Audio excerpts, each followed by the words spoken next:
Hello friends. So ngayon, nililigpit ko yung mga camera ng asawa ko and hindi ko alam na ang dami na pala niyang mga DJI na camera. So ito yung itutour ko kayo sa mga collection ng asawa ko ng camera. And sabi ko, wow, ang dami niya mga camera. I am a YouTuber but I don't have a DJI cam. This all camera is for my husband and I did not use it for without the permission of my husband. I just touch those camera if my husband said that di gamitin mo sa YouTube, but if he's not said that using it, I don't wanna touch it. So ayun, I just wanna show you the collection of lenses of my husband. Ito yung kanya mga collection. So, they have lots of camera. Meron siyang Nikon D7 7000. Tapos, meron pa siyang Nikon ano ba to? Ito yung maganda eh. Ito yung nagamit ko to sa aking D3000. Ito yung nagamit ko sa makeup tutorial before. So, ayan. Ito yung D3000. Ayan siya. D3000. So, ayan.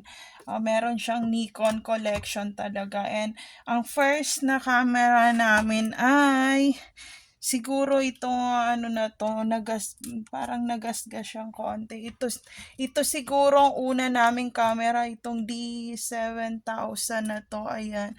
Tapos meron pa siyang collection na, ito yung mahabang lenses. And ano siya, ano ba yan? Ano to? D750. Nikon ang kanyang collection ng camera. So, ayan. Lagi talaga siya, mahilig siya mag-collect ng mga camera talaga. So, ayan, sa mga lenses niya, ang dami niya mga lenses dito. Ayan, yung mga lenses niya. And, meron pa sa ilalim na mga lenses. Ayan.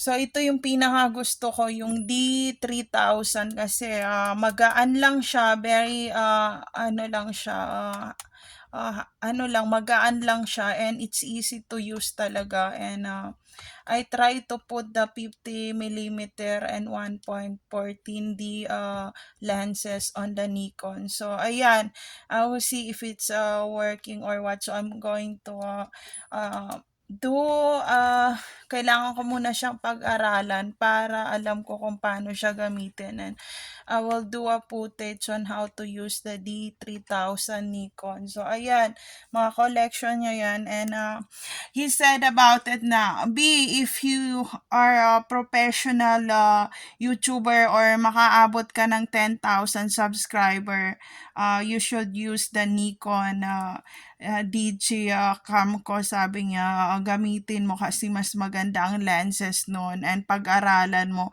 how to use the automatic na camera without using dapat raw yung automatic, ganyan. So, ayun, sabi ko, ang dami na pala niyang collection. Kaya sabi niya, B, binili ko yung mga camera na yan para sa'yo. So, ayan yung collection niya. Imaginein mo, collection niya yan. And then, binili niya yan para sa akin. So, dahil 9,000 subscriber na ako, pag umabot ako ng 10,000, pag-aaralan ko paano gamitin yung DJI cam. So, ayan, di ba? Sabi ko sa kanya, ayoko gamitin kasi sabi niya, B, kaya ko nga binili yung mga DJI camera na yan para gamitin mo in the future pag naging professional ka na YouTuber, magagamit mo yan kung saan-saan, ganyan.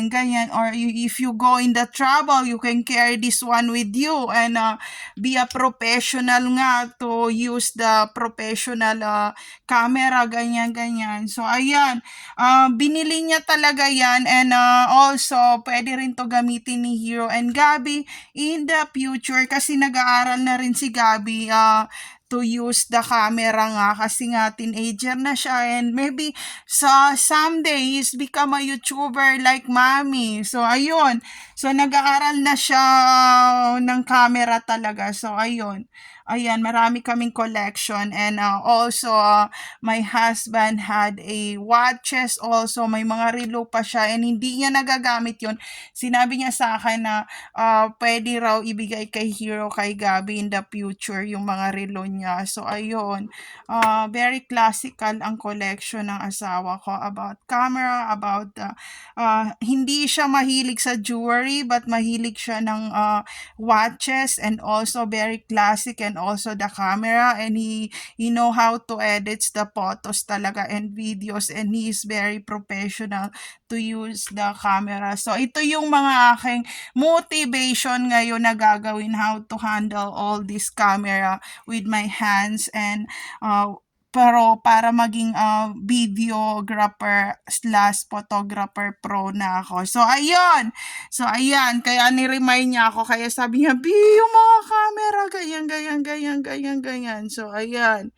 So nandiyan yung mga camera, hindi ko pinakialaman para makita niya kasi baka kala niya ako lang ang ayoko talaga makihiram sa kanya. Sabi ko, in the future, pag naging fame akong YouTuber, bibili ako ng sarili kong camera and I don't wanna touch your cam talaga ng camera. And then, sabi niya, B, it's useless. Binili ko to para sa'yo. Bakit bibili ka pa ng gusto mo talaga na, sabi ko, bibili ako sa sarili kong pera, hindi yung sa sarili mong pera talaga. So, ayun, ultimo piso yan ng ultimo piso nagbabayaran kami pag si Gabi sasabihin niya Gabi Mami, ganito yung perang nakuha ko and then sabi ko bayaran mo tapos sasabihin naman ni Hero bayaran mo ganito, sabi ko ibalik nyo sa akin pag bumili ako nung gusto nyo balik nyo sa akin. So ayun tumatawa ang asawa ko, sabi niya ano ba yan, parang hindi tayo magkakapamilya, maya maya bayaran mo yan, balik mo sa akin yan, hindi pa summer break, wag mong bilhin yan, pag binili mo yan ibalik mo and dapat alam mo magkano yung presyo. So ayun, so ayan yung hindi namin namamalayan, marami na pala siyang collection ng camera, yung latest ata itong isang camera. So ayun, gusto ko lang i-share friends.